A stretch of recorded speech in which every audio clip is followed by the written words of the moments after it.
संखिप्तेन पंच उपादान खंडाति दुःखा। भगवान ने बार बार कहा संक्षिप्त में उपादान, यह आसक्ति, यह शरीर मैं मेरा, यह चित्त मैं मेरा। अरे न तेरा शरीर तेरा है, न तेरा मन, इसको मैं कहे जा रहा है, किसको मैं कहे जा रही हो। ये अनात्मा है, ये अनंत है, लेकिन इस शरीर और मन के प्रति कितना चिपकाव है, कितनी आसक्ति है। इसी आसक्ति को ही उपादान कहते हैं। यह शरीर जिसको रूप कहा गया, यह अग्नि वायु जल और पृथ्वी धातु से बना हुआ, अपने ही मन के द्वारा यह बनाया हुआ है। इसलिए इस अग्नि वायु जल और पृथ्वी धातु से बना हुआ इसको रूप कहा जाता है। वेदना संज्ञा संखार और विज्ञान मन के ये चार खंड है। ये आंखों से देखने वाला, कान से सुनने वाला, नाक से सूंघने वाला, जिह्वा से चखने वाला, और ये काय के स्पर्श द्वारा जानकारी प्राप्त करने वाला, और लगातार 24 घंटे चिंतन मनन में रमन करने वाला, यह मन आनंद चित्ते इति चित्तम, जो सातत्य से मन चिंतन मनन करते रहता है। सोने के बावजूद भी मन चिंतन मनन में लगा हुआ होता है। मृत्यु के उपरांत भी मन चिंतन मनन करना रुकता नहीं। बगैर पैसे से इसको पेमेंट नहीं देना पड़ता। मन को लगातार चिंतन मनन में ही डूबा हुआ होता है। वो भविष्य में और भूतकाल में ऐसा हुआ था, वैसा हुआ था, वैसा नहीं करेंगे, ऐसा नहीं, हम क्या करेंगे, हम क्या करेंगे, अगर न करेंगे, फला न करेंगे। अरे भाई, भूत और भविष्य में लोग करोगे, ये बाह्य मन है। अंतर मन किसी के बाप को अपना ही है, हमारा ही मन है, लेकिन सबको नहीं पाया ना, बड़ा चंचल चपल है, इधर उधर भागता है। ये मैं मेरा ये बोलने वाला, यह मार होता है। मार यानी सद्धर्म को धारण करने में जितनी सारी बाधाएं हैं, वह सभी बाधाएं मार बाधाएं कही जाती है। पंच मारे पराजित्वा पत्तो संबोधिं तरन्। पांचों मारों को पराजित करते हुए जो सिद्धार्थ गौतम ने उत्तम प्रकार का संबोधि ज्ञान प्राप्त किया, संबोधि प्राप्त, महाकारुणिको नातो हितायं सप्तपाणिनः भूयित्वा पारमी सप्तापत्तो संबोधितमं। महाकारुणिक लोकनाथ भगवान बुद्ध ने सभी प्राणियों के हित के सुख के लिए अपने 30 पारमिताओं के घड़ों की परिपूर्ति करी। 10 पारमिताएं, 10 उपपारमिताएं और 10 परमत्थ पारमिताएं। 30 पारमिताओं का पहाड़ खड़ा करके 32 लक्षण और 80 अनुव्यंजन उनके शरीर पर प्रकट हुए। तो महापुरुष के लक्षण 80 अनुव्यंजन। ऐसे जो सिद्धार्थ गौतम आखिरी के महाबोधि सत्व के जीवन में उन्होंने तो संबोधि उत्तम प्रकार का संबोधि ज्ञान प्राप्त हुआ था। संबोधि प्राप्त किया ये ज्ञान, ये अनित्य लक्षण के आधार पर अनित्य का बोध करते हुए आर्य सत्य का साक्षात्कार करने की प्रक्रिया। दुख ज्ञान के आधार पर दुख का बोध करते हुए आर्य सत्य का साक्षात्कार करने की प्रक्रिया। अनंत ज्ञान के आधार पर अनंत का बोध करते हुए आर्य सत्य का साक्षात्कार करने की प्रक्रिया। यह बोधि ज्ञान को धारण करने की प्रक्रिया है। भगवान में स्वयं गुरु थे, उनके कोई गुरु नहीं है। स्वयं प्रयत्नों के आधार पर ये अनित्य लक्षण, दुख लक्षण, अनंत लक्षण, ये तीनों प्रज्ञा के लक्षणों से ये सारा शरीर और मन के सारे प्रपंच के टुकड़े टुकड़े करके देखा। अर्थकला यह अग्नि वायु जल और पृथ्वी धातुओं से बना हुआ शरीर जो है, ये चार धातुओं के चार गुण, इसीलिए अर्थकलाप कहा गया। ये आठों कलापों से बना हुआ अति सूक्ष्मतम जो कण होता है, जिसका संश्लेषण, विश्लेषण, विघटन और विभाजन किया ही नहीं जा सकता, उसको भगवान ने अर्थकलाप यह नामकरण किया। अर्थकलाप यह प्रकृति की अंतिम, भौतिक जगत की अंतिम सच्चाई है, परमात्म सच्चाई है। इसके टुकड़े टुकड़े नहीं किए जा सकते। अपने वैज्ञानिक बहुत पिछड़े हुए वाला अर्थकलापों का प्रपंच क्या होता है अभी तक वैज्ञानिक समझ नहीं पाते। और यूं ही हम कहीं हमको और आपको भी बड़ी खुशी होती है, अरे भगवान बुद्ध का ये दार्शनिक दृष्टिकोण है, बड़ा वैज्ञानिक है। एक तो भी कोई वैज्ञानिक उसने कोई छोटा प्रतिफल प्राप्त किया ऐसे सुना है? नहीं, ये भी नहीं। इसका मतलब यह है कि भगवान का जो दृष्टिकोण है, बुद्ध का आउटलुक का दृष्टिकोण वैज्ञानिक नहीं है। वैज्ञानिक दृष्टिकोण लोकीय दृष्टिकोण है, ये बदलने वाला है।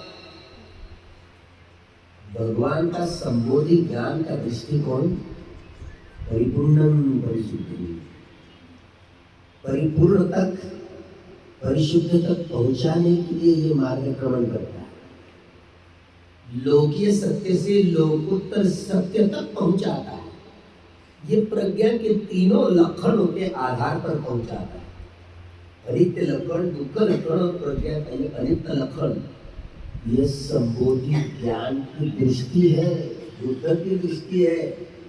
केवल इसी बुद्ध की दृष्टि से, संबोधि ज्ञान की दृष्टि से ही लोकीय क्षेत्र से लोकोत्तर क्षेत्र तक पहुंचाने का यह मार्ग, यह कथन केवल सम्यक संबोधि प्राप्त करने वाले सम्यक संबुद्ध ही कर सकते हैं। इसका अनुसंधान कोई वैज्ञानिक कर ही नहीं सकता। इसीलिए वैज्ञानिक दृष्टिकोण ये लोकीय दृष्टिकोण है, ये बदलने वाला है।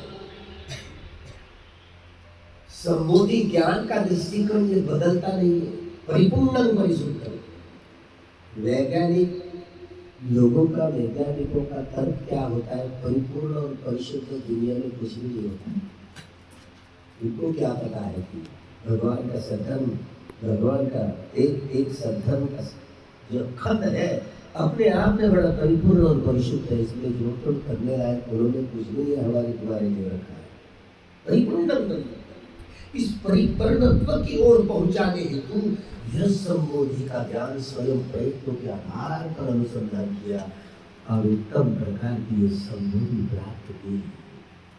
ये संबोधि ज्ञान का पहला कदम आपको चलना है, पहला कदम रखना है। नहीं रखना है ना, इसलिए बहुत पिछले हुए हो। 14 अक्टूबर 1956 को बोली सत्व परम पूज्य डॉक्टर बाबा साहेब अम्बेडकर जी ने नागपुर की पवित्र दीक्षा भूमि पर यह धर्म क्रांति। 68 साल बीते जा रहे हैं, लेकिन सब हम लोग पूरे कंगाल बने, सद्धर्म के क्षेत्र में बहुत पिछड़े हुए।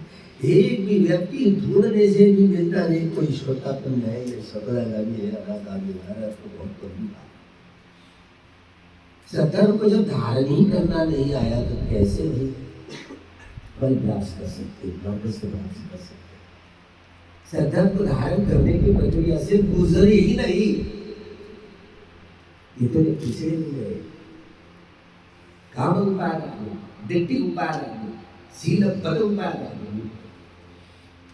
अर्थभाव उपादान, जितनी आसक्ति शरीर के प्रति, मन के प्रति, मेरा शब्द, अरे भाई न तेरा ये शरीर तेरा है न मन तेरा है, इसको मैं कहे जा रहा हूँ, मैं कहे जा रहे हो, अनात्म है।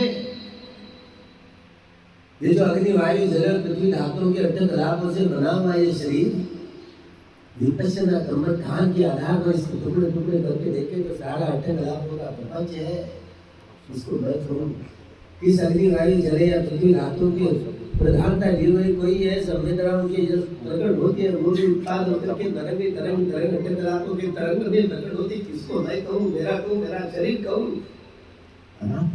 नहीं मेरा शरीर है। किस वेदना संज्ञा संखार और मन की चारों खंड संज्ञा पहचान करके मूल्यांकन करने वाला, विज्ञान जानने वाला, संखार प्रतिक्रिया करके राग देश को भी गाते बांधने वाला, संखार प्रतिक्रिया करने वाला, वेदना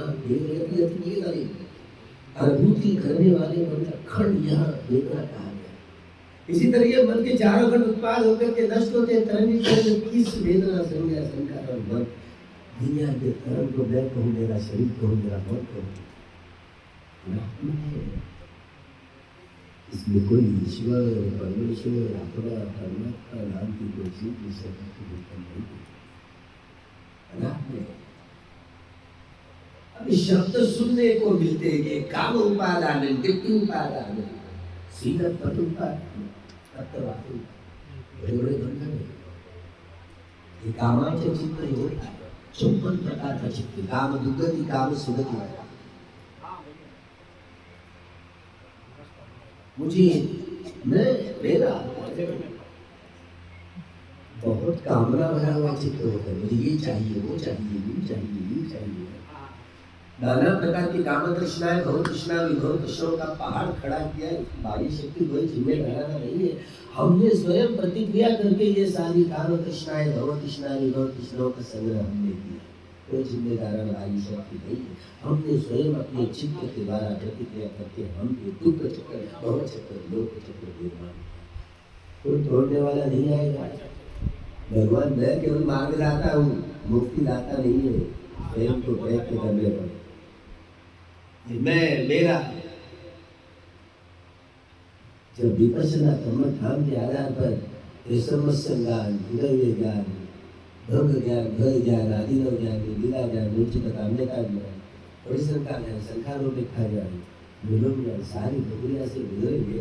सारे शरीर तरंगी तरंगी तरंगी तरंगी तरंग, इस शरीर के प्रति का प्रपंच है।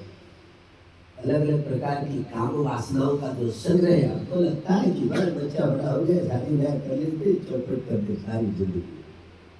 हमको क्या पता है कि सारा संग्रह हमने किया है। 7 साल का ये छोटा सा राहुल ने पकड़ करके भगवान के साथ चला गया, क्या किसी लड़की की तरफ देखा उसको? और आप इतना भव संस्कारों का संग्रह निर्माण करते रहते कि दुख चक्र को तोड़ना तो भगवान ने इसका धन में मार्ग रखा। इस पद पर मैं चला मुक्त। ये काम तृष्णाओं का संग्रह, ये वस्तु, व्यक्ति, स्थिति, रंग, रूप, आकृति, इसके प्रति कितना लगा है, ये चाहिए, वो चाहिए। अरे इतनी अमर्याद सारी तृष्णाओं का, ये चाहिए, वो चाहिए। इसी प्रकार ये काम उपादान इसको कहा गया।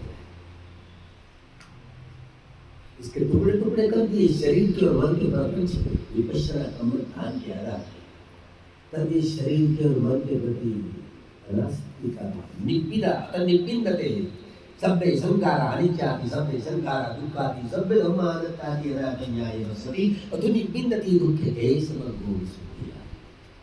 अरे मार्ग ही ऐसा है।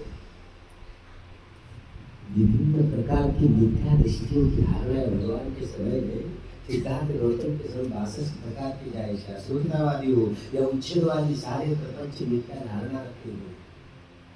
जो सदर्भ धारण करते अलग जो अलग अलग विभिन्न प्रकार की मिथ्या धारणाओं को दिट्ठी उपादान, मेरे गुरु के प्रति, मेरा गुरु झूठ नहीं बोल सकता,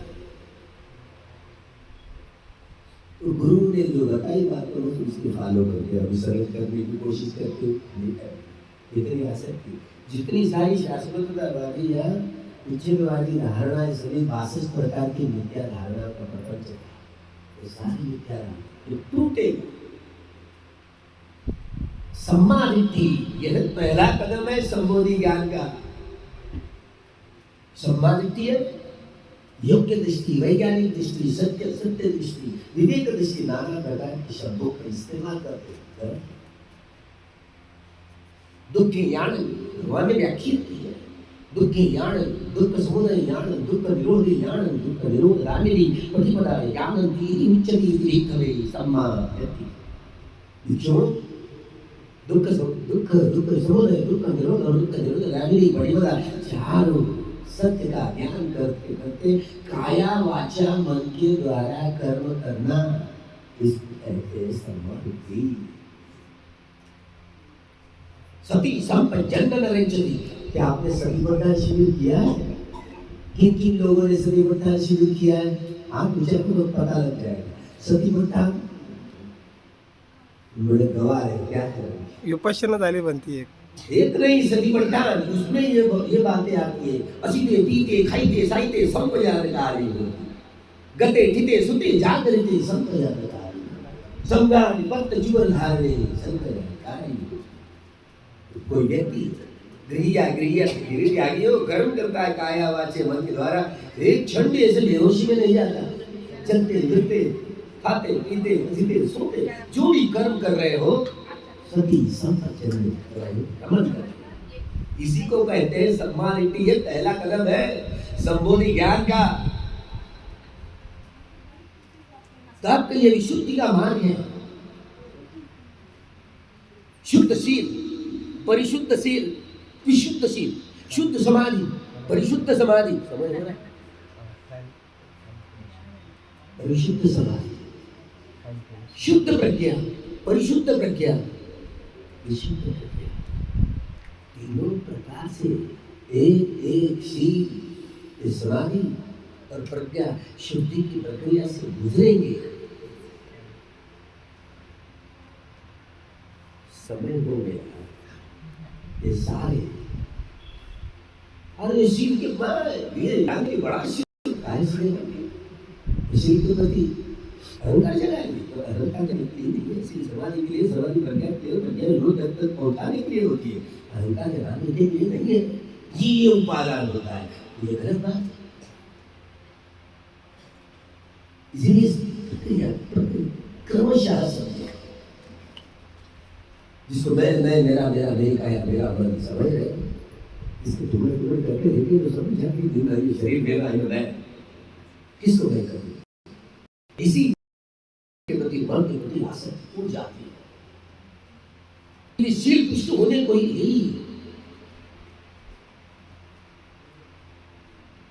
शुद्धि कही। त्रिवी समाधि पुष्ट करने के लिए विकम्बल प्रहार कया चित्त विशुद्धि कही गई। जब प्रज्ञा के तीनों लक्षणों में रमण करते हुए देखना आए तो दिव्य विशुद्धि कही गई। जितने सारे भ्रम और भ्रांतियां टूट जाती, जितने संदेह जिसकी सारी टूट जाती। तो चौथा भरोसा, यह विशुद्धि का मार्ग है। 5 मार्ग जो ये मार्ग है, ये मार्ग है जो प्रज्ञा जगती है। प्रज्ञा में रमण करना है तो मार्ग है। भोक्ता भाव रहा तो अमार्ग है। तो नशाही प्रतिपदा एक एक क्रम से जब गुजरे तो दसों विपश्यना के ज्ञान से गुजरेंगे तब ये गौतम रुचि को उत्पन्न होगा। अनित्य से के नित्य की ओर ले जाने वाला, दुख से सुख की ओर ले जाने वाला, अनंत से अनंत से की ओर ले जाने वाला। जब लोकोत्तर प्रज्ञा शुरू होती है तो ये लोक चित्त, लोक मन बंद होता है। निर्वाण के रसास्वादन का अनुभव करने लगता है तो विमुक्ति की पथ ये। तो ये मैं और मेरा कहने के लिए कुछ नहीं होता। इसी तरह ये शरीर और मन के प्रति की आसक्ति पूरी भूल जाती है। यथाभूत ज्ञान से ये सातों पहाड़ा जो विशुद्धि के परिपूर्ण करते हैं, यथाभूत ज्ञान तो सातों पहाड़ा परिपूर्ण किए तो मुक्ति का प्रपंच खुल जाता है।